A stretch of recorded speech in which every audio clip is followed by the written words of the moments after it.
Students, we were doing the chapter, the framing the constitutions, and here we will start a new topic, that is the defining the rights. Here defining the rights, it means the rights of the citizens. So you can see there was much differences on the issue of defining the rights of the citizen of India, and the members of the Constituent Assembly, they were not uniform on the issue like as how the citizen rights were to be defined. So Jawaharlal Nehru, in his inaugural speech, had invoked the will of the people. Will here is the desire, the aspiration of the people, what they want from the constitution.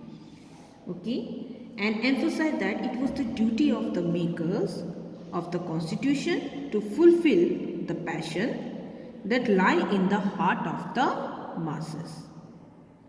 Here comes the demand for separate electorate for minorities, or the problems which is related with separate electorates.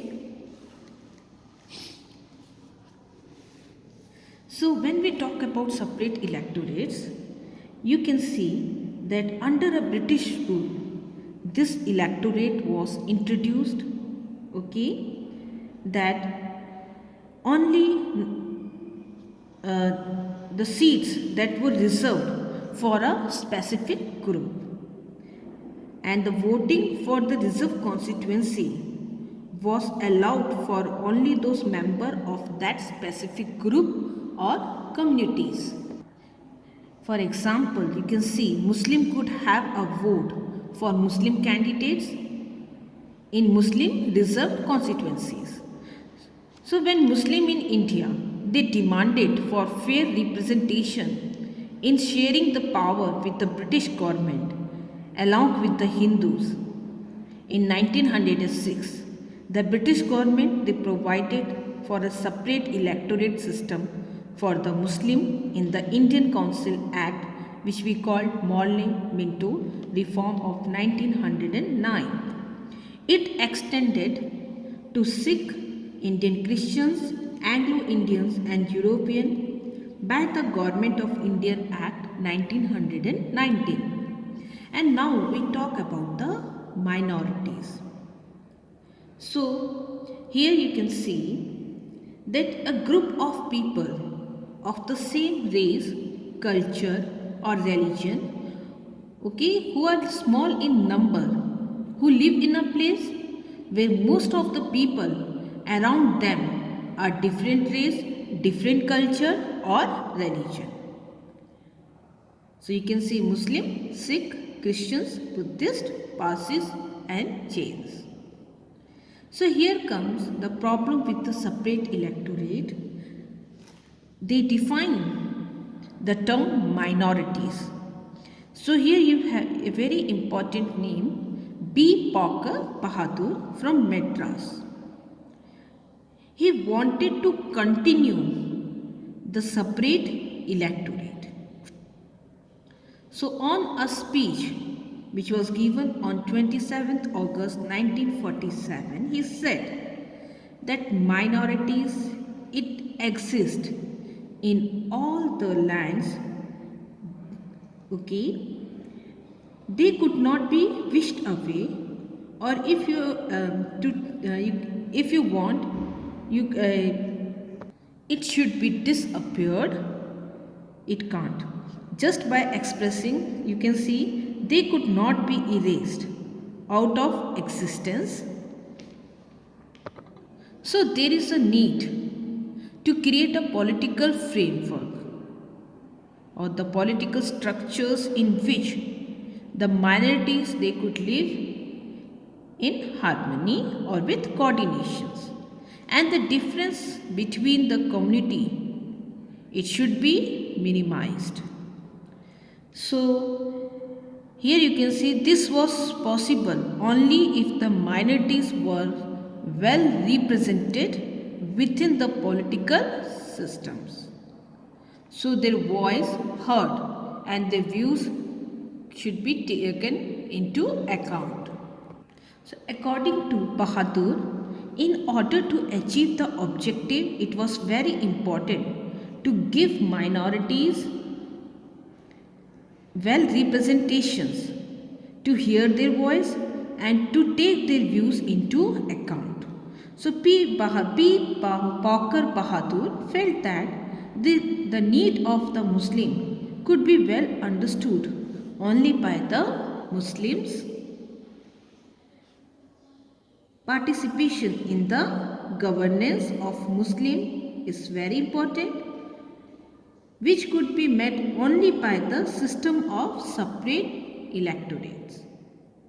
So most nationalists, they felt that it was a trick which was played by the British administrators by which they wanted to divide the India. So R.V. Thulekar opposed it very strongly. Addressing B. Pakar Bahadur, he said, the English played their game under the cover of safeguard or separate electorate or reservation. With the help of it, they allured you, the minorities, for a long lull. Give it up now. Now there is no one to misguide you. So while condemning it strongly, you can see Sardar Vallabhbhai Patel said separate electorate was a poison that has entered the body, you can see, politics of our country. Because the political institutions, they are demanding for the separate electorates. He felt that this demand was responsible for bringing one community against the other, for dividing the nation, for causing bloodshed, and you can see the tragic partitions of this country was due to the separate electorate. Do you want, he said, do you want peace in this country, in this land? If so, just stay away with it. Now comes Govind Vallabh Pant. He was not in the favor for the demand of separate electorate. He considered this demand a suicidal one or the societal demand.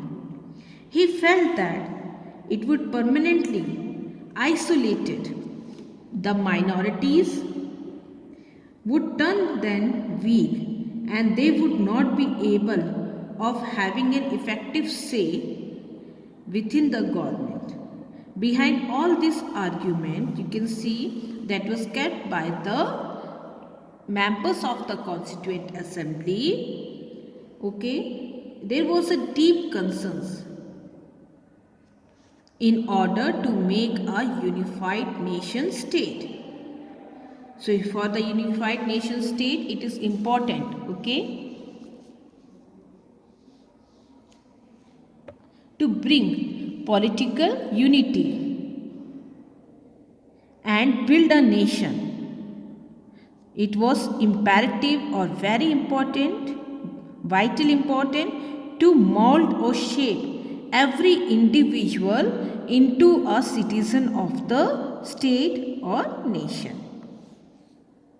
So if the constitutions, okay, was to grant citizens the right, the citizen too on their part were to offer their loyalty to the states. Here the main objective of the nationalist was to build a strong and a powerful nation. In order to accomplish this objective, it was required that politically the members of all communities should act as equal members of one state, because it was not possible to build a strong nation and strong state on these divided loyalties. So Govind Vallabh Pant urged on the need of undivided loyalty, remarked, there is the unwholesome and to some extent degrading habits of thinking always in the term of community and never in terms of citizen.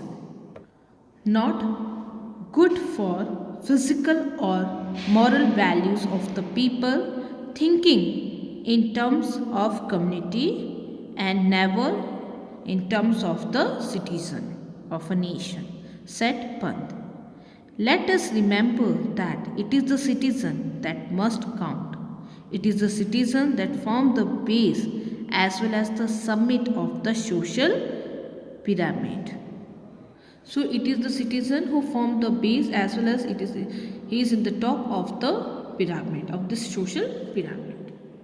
So all Muslims, okay, they did not supported the demand for the separate electorate. Here comes Begum Azaz Rasul considered this demand as self-destructive. She felt that it would isolate the minorities from majority. So by 1949, even most of the Muslim members of the Constituent Assembly, they concurred that separate electorate were not in the favor of the interest of minorities. They argued that the Muslim, in place of making a demand for separate electorate, should make an active contribution in the political system. Here comes, we will need much more than this resolution. So here comes, you can see that while welcoming the objective resolutions, here N.G. Ranga, a socialist and a leader of the peasant movement, he terms the poor and the downtrodden were the real minorities. So the minority should be interpreted or it should be explained in the economic terms. So the legal right, the constitution was going to grant to each individual, the rights they are granting to each individual were welcomed by N.G. Ranga, but he also pointed to its limits. Ranga felt that these constitutionally enshrined rights were meaningless if they are not implemented in an effective manner. He emphasized the need for creating such conditions as to enable the people to enjoy these rights effectively. Making his point of view more clear, he said, they need props. Props here, support. They need a ladder.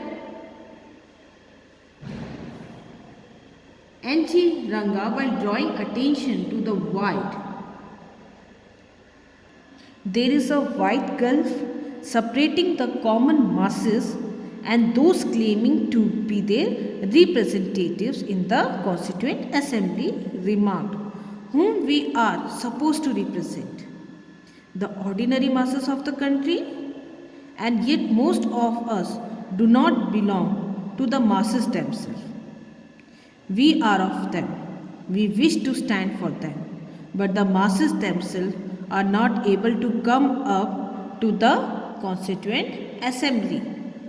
So, it may take some time.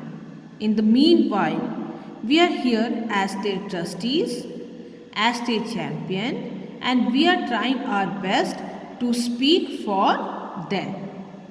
So, according to Ranga, the tribal also came under such groups. So Jaipal Singh are representatives of the tribal.